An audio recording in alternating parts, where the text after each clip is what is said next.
Anthony Joshua's gigantic. So big. He's so big. He's so much bigger. Bro, he got hit with a bomb and breaks his jaw in 2 places. Don't do this very long, because there's a price that you pay that is not worth it.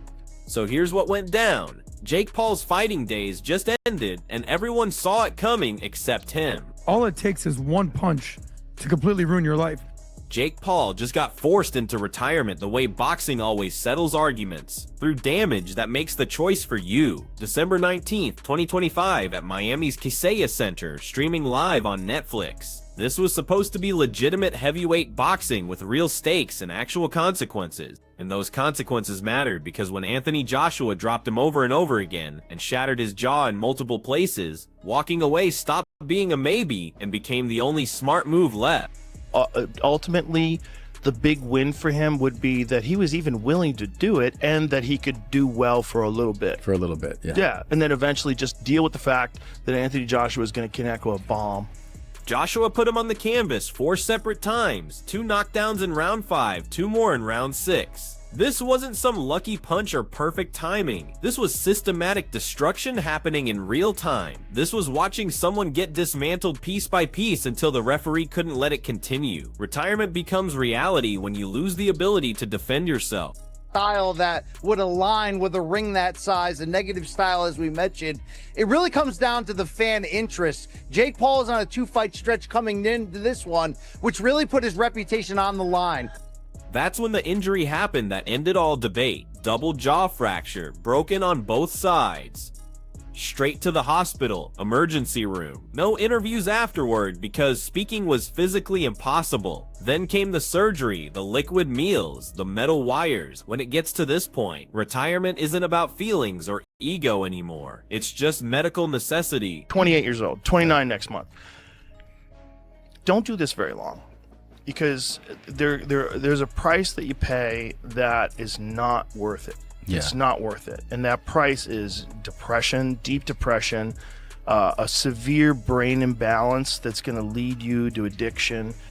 Before the bell rang, he was selling himself as unstoppable. After the final bell, he was calculating healing time and drinking dinner through straws. You can't spin your way out of broken bones. You can't hype your way past structural failure. This is the moment when retirement stops being a distant possibility. 300 million plus in his boxing career. How old is Jake Paul? He'll be 29 and look at that. So he's 28 years old, 29 next month. When someone leaves the arena unable to talk, unable to chew food, and unable to pretend the damage didn't happen, the sport decides for them. Everything shifted that night because his body gave a louder answer than any marketing team ever could. It leads so many people to impulsive behavior. So many people become gambling addicts, drug addicts, alcoholics after their fighting career. It's you could only take so much. The boxing community responded immediately. Former champions and experts went straight to the facts. They labeled it a complete mismatch. They said he'd been fully exposed. Multiple voices declared his career finished. The response wasn't emotional or personal. It was corrective, like the sport finally speaking honestly after years of diplomatic silence. Just everything that's happened in my life, like I was taking L's after L, and I just mean that in that sense. I don't mean it just by like success. Duke McKenzie broke it down, technically. Jake was throwing wild haymakers, losing his balance under any pressure, tripping over his own movement, reaching upward and whiffing because he couldn't reach Joshua's height effectively. Every fundamental weakness that had been hidden against weaker or compromised opposition got exposed simultaneously. Jake Paul tried to throw a shot, he would lunge in, jump in, and because he was so short, he'd miss. And then he ended up stumbling over his feet and falling over. Sometimes in that fight, it reminded me of, have you seen that Kung Fu film called The Drunken Master? Michael Bisping emphasized Joshua's composure. Joshua never rushed or got reckless. He never had to chase or force anything. He used patience and power as his tools. Jake never troubled him once. No stumbles, no concern, no moments where Joshua had to adjust his approach. The skill gap stayed obvious from the opening seconds until the stoppage. You know, when you're young, you think that you can live forever and you think that you're invincible until something happens. We also happened to Muhammad Ali. So there's a deeper story here, is that life's a marathon, not a sprint. So whether it's fighting, whether it's your lifestyle, whether it's money, you're going to be 30, you're going to be 40, you're going to be 50, and PBD, you snap your fingers, boom, just like that, you're going to be 60. The statistical breakdown was brutal because numbers don't care about narratives. Joshua connected on 48 shots while Jake managed only 16. That's not competitive fighting. That's just survival mathematics. Joshua never had to take risks or make desperate moves. He stayed patient, made adjustments, and the inevitable breakdown happened exactly on time. And at a certain, like that one that he got from Joshua, ooh, you know, say if you have like a punch card, you have like so many punches that you can get in your life, which I believe you do. I believe there's a certain number. That one was like 10 bunches. The narrative completely transformed. This stopped being about boxing skills and became a simple question of how long Jake could last before his body quit.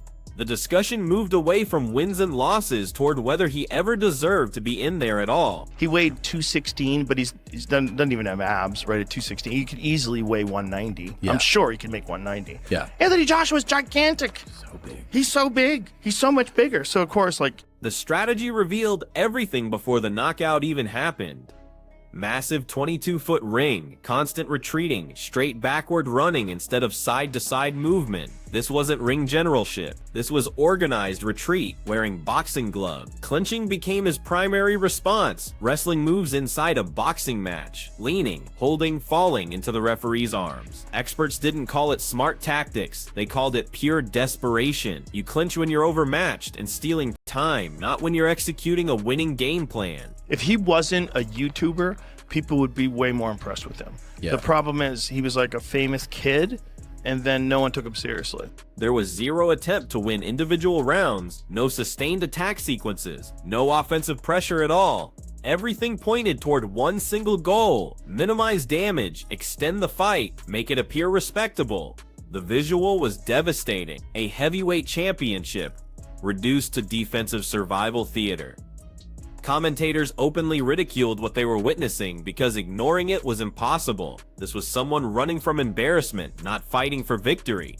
The consensus formed quickly and held firm. This confirmed everyone's suspicions. Jake understood he couldn't win. He was there to survive, collect payment, and escape with minimal damage, and ultimately even that strategy failed. There's a clip of you on the ground after hitting you say, wow.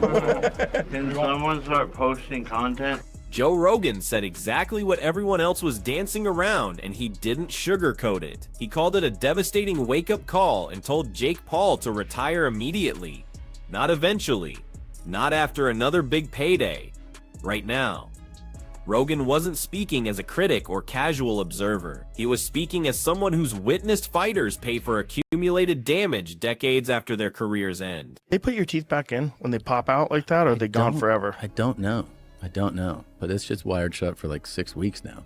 He discussed liquid protein shake diets and cumulative brain injuries like a countdown timer, because that's exactly what they are. Every concussion builds on the last one. Every major shot takes away something permanent. That punch from Anthony Joshua wasn't just a scoring moment on judges' cards. Rogan explained it as equivalent to multiple concussions delivered simultaneously. One impact that burns through years of accumulated tolerance.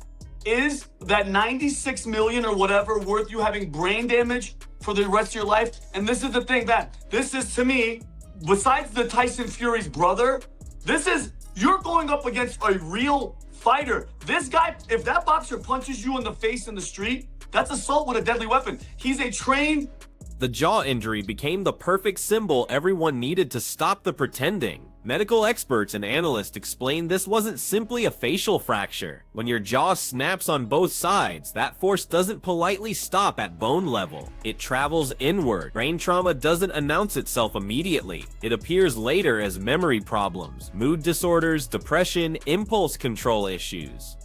Rogan discussed fighters openly sliding into addiction after careers filled with hits, exactly like this one: gambling problems, substance abuse, alcohol dependency. He emphasized that no paycheck justifies that future cost.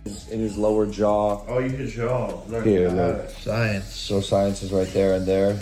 Behavioral analysts and psychology experts dug even deeper, and watching their breakdown was disturbing. They dissected Jake's final ring moments, studying his eyes, his posture, his hesitation patterns. They identified fear, exhaustion, and complete helplessness, not manufactured drama fear, but genuine threat recognition. The type where your body understands it's outclassed before your brain processes it. They described how trapped he appeared, how his movements stopped being strategic and became purely instinctual. Strategy had disappeared completely, only survival reflexes remained. But whatever it is, it's not enough. It's not enough. Yeah. Because in so many of his fights, like the Nate Diaz fight, he gets tired in the later rounds. In the beginning, look. Throughout all the analysis, one theme kept recurring. Money doesn't reverse brain damage. Wired jaws don't restore memory function. Large paychecks don't rebuild damaged neurons. Rogan voiced what everyone was thinking. This is exactly how careers end catastrophically when people ignore obvious reality signals. Like, that's a killer. This is a weapon. So is it worth the money? I don't think any money is worth that. The brain, like we talked about this when I first came to VT. While experts focused on health implications, social media went completely wild. The mood shifted instantly. Shock transformed into celebration.